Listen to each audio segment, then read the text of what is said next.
There is a new addition to the wonderful Vermont village where I live, a yoga studio. Yoga on Main is owned by a former competitive runner with a long-time yoga practice. I am happy to share my conversation about yoga, mindfulness, and breath with Martine. Thank you for inviting me to Yoga on Main in Saxons River, Vermont, to talk about yoga. What does Yoga on Main offer, and people that come here, what can they expect? Yoga on Main will be offering a whole breadth of classes. So currently there's just 2 classes on the schedule, but as the studio grows, I'll be offering a daily class. So that would be movement of any type, yoga, Pilates, hoping to add dance and children's classes. So that's on offer. And yeah. Now, if someone didn't have a lot of experience with yoga and maybe they were intimidated, what would you say to them about your offerings? I would say just come with an open mind.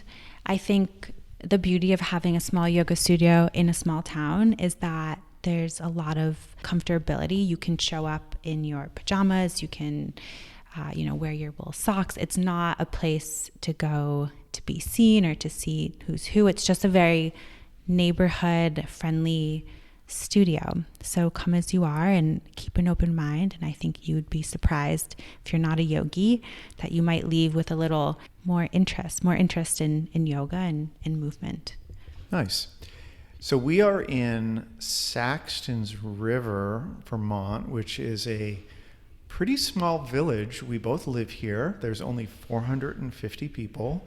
And I think when people think of a Vermont village, this is pretty much it. It's pretty much exactly what you would expect. We don't have a lot of things here other than we have a market, we have an art center, we have a beautiful inn. But to go to all the coffee shops and the gyms and the movie theater, we have to go to the big city, which is 8 minutes down the road to Bellows Falls. But one of the things that I did say, I've been completely satisfied since I moved here. But one thing I kept saying to people that we need 2 things. We need an espresso machine and we need a yoga studio. So thank you for, I guess my prayer was answered. So we'll see. Can you work on the espresso machine? Oh yeah, that's in the works.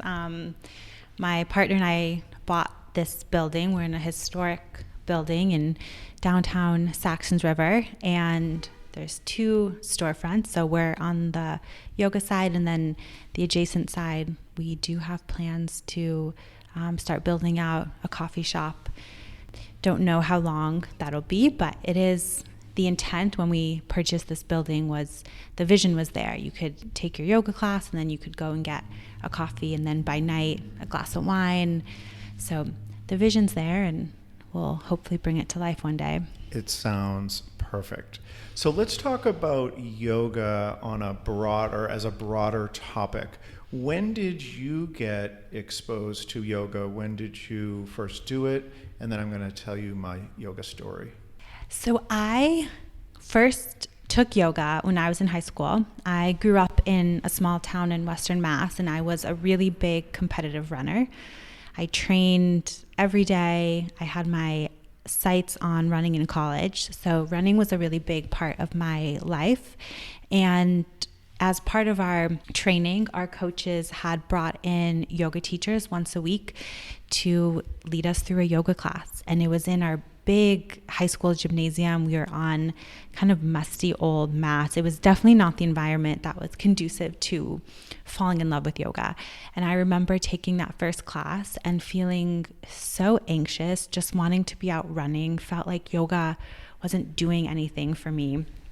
And I had no connection to it. I left thinking that was so pointless. I now need to go out for a run. And our coaches tried really hard to bring yoga into our running training, and it didn't stick for me. And then I went off to college and had a friend who was taking hot yoga classes, and that really resonated with me. That's more athletic. Exactly. I think it was the the endurance of being in a 105-degree packed class, something finally clicked for me, but it wasn't a spiritual click. It was more of an athletic click.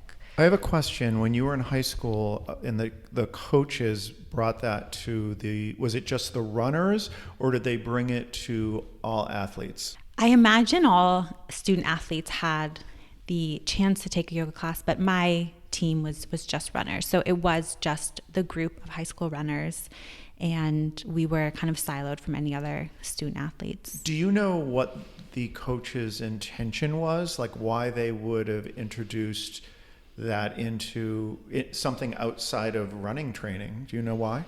I mean, I think looking back, I can see the value in bringing yoga to a student athlete. I've talked to the head of Vermont Academy to bring yoga to their student athletes, and how now many years later I can see the benefit. What would the benefits be?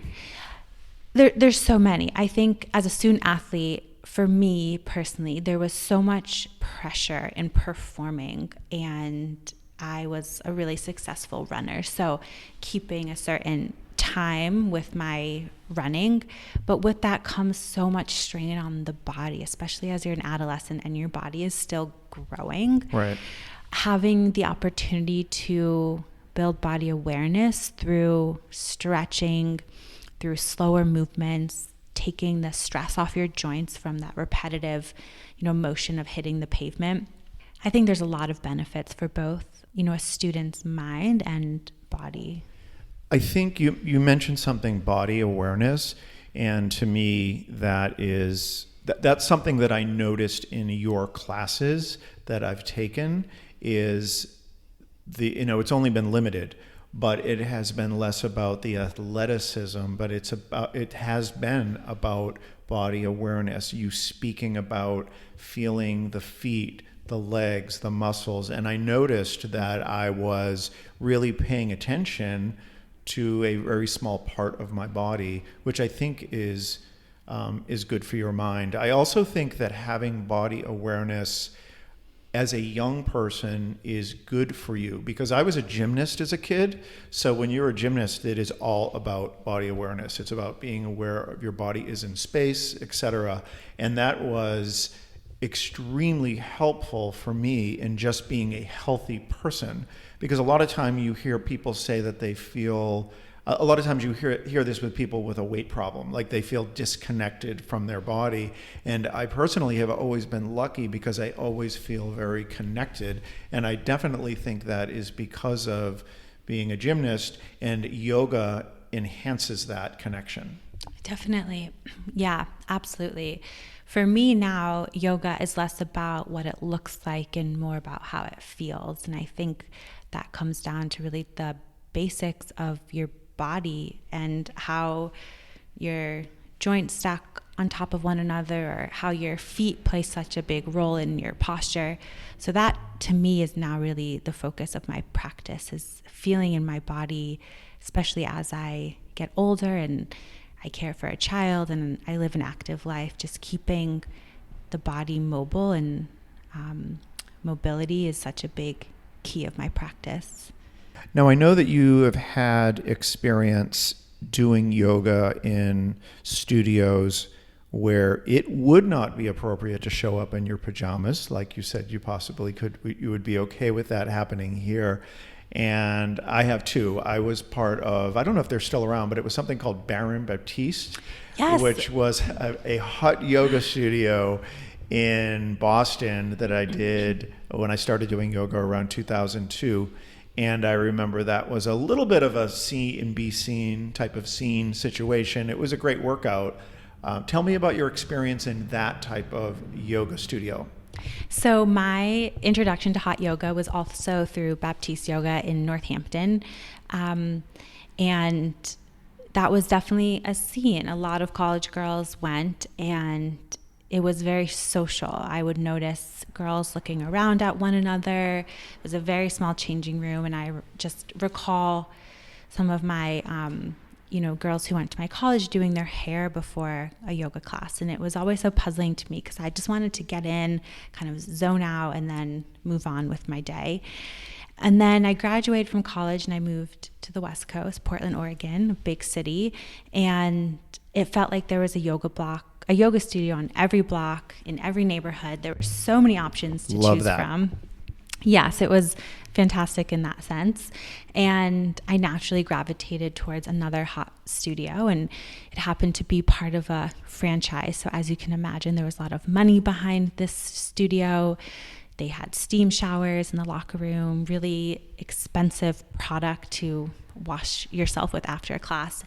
And it was very boutique. It was a very boutique yoga studio, and you definitely wouldn't show up in your pajamas. In fact, there were people who probably planned their outfits to yoga, these very stylized sets. And you would walk into a room and people would kind of look around to see who was in the class. And how was that for you? Did you find that to be okay? Did you find that inspiring or distracting, or did it change? I think at the time I did actually find it inspiring. There was something that kept me motivated to show up. Yeah. And to be looking that this person can do this. I want to be able to be at that level. Definitely. I remember pushing myself very hard during that period of my life with my yoga practice. And again, I was more of how does it look and less of how does it feel in my body. So right. Can I go into these complex poses, and will people admire me in class if I can do a handstand? And that was really my motivation, but it kept me going to class. Yeah, I guess that would be called the ego, yes, which I think absolutely. has a purpose to keep you, motivated and potentially achieving things. I think it has a place, but now that I've come to a different relationship with yoga, I don't have that kind of relationship anymore. Right. I started yoga in around 2002, and I remember telling people that I was looking for something to help with stress and flexibility, because I've always, even when I was a gymnast, I was never that flexible. And I remember somebody suggested yoga, and there happened to be a yoga studio on my block. I lived in the south end of Boston, and I started going to it and immediately felt that it was a really good fit for me, for stress and flexibility, but really around focus, because particularly when you're just starting out, you can't do any of the poses, and they're really somewhat uncomfortable. And all you focus on is just being in the moment and doing the best you can. And you can't be looking at the people that are the most advanced people, because that's just going to make you discouraged. So you have to stay in the moment, stay with your breath, and do the best you can. And doing that for an extended period of time and quite regularly, because it was on my street, it made me do that in my life. I started being that way, really focusing on the moment, focusing on my breathing, focusing on trying to just deal with the discomfort that I was feeling in the moment, whether it was physical discomfort, because I was also playing rugby at the time, or whether it was emotional discomfort. And I did not expect that. That was outside of the stress and flexibility that I was looking for. I got these extra gifts, and that's really what sold me on it, was sort of, I guess you would kind of call that the mindfulness part of yoga, which is, when you're done with a class, you just feel your brain is energized and your body is energized. It's really incredible. You don't get that in other fitness regimens. Yeah, I love that you said that sometimes you just have to focus. And in my practice now, slowing down and really focusing on each articulation of a movement is where that focus comes in. Yep. And I felt that or experienced that in your class. That's exactly what I was experiencing in your class. Yeah. It's an important part of yoga, in my opinion, and something I learned during my teacher training that I left the teacher training with a really sharp mindset. And I think a lot of yoga, people get confused between the poses and then the lifestyle. And I think when you can embody the lifestyle of yoga, which is movement and breath and the mindfulness piece, you kind of encompass the whole philosophy of yoga. You said that you left the teacher training with a sharp mindset. Can you tell me more about what that is? When I went into the yoga teacher training, I thought I would come out of it with this really toned, flexible body. And in one hand, I did. That's a big perk of yoga. But what I gained more so than a difference in my physique was a difference in my mindset.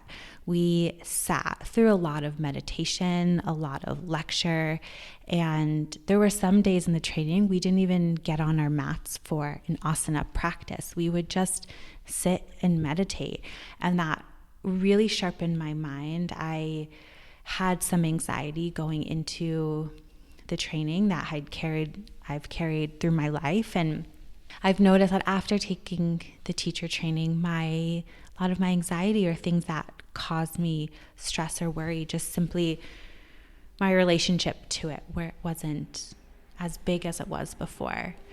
There's something about getting on the mat that, yes, strengthens your body, but it is a mental practice. You have to find the ability to tune out everything else that's going on in the room and then in your own mind. I often tell folks when we're in Shavasana, like, if you're thinking about your grocery list or what's for dinner, like, you're not here, you're not in your practice. So that's a big component of tuning into a yoga practice. Yeah. Can I ask you a little bit about the mindfulness? So you mentioned you shouldn't be thinking about your to-do list or what you need to get at the grocery store after yoga. What do you suggest people do with their mind and their thoughts, and what do you do?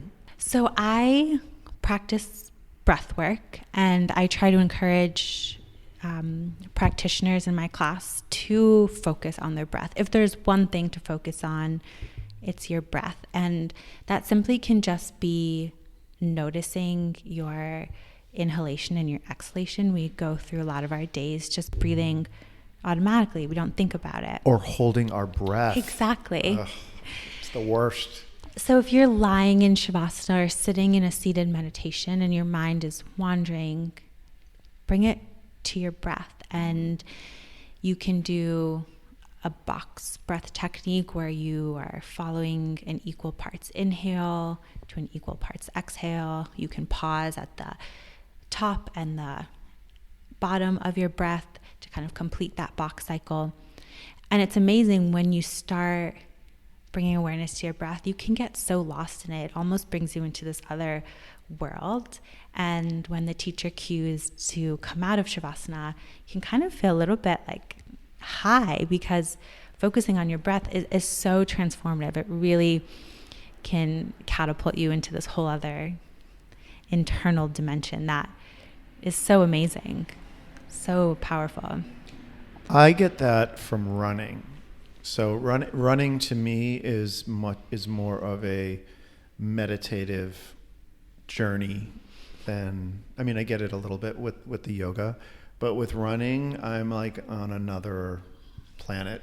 After like 3 miles, Yes. you're like on another planet. It's so cool. Yes, But that's a little different than a yoga focusing on breathing meditation.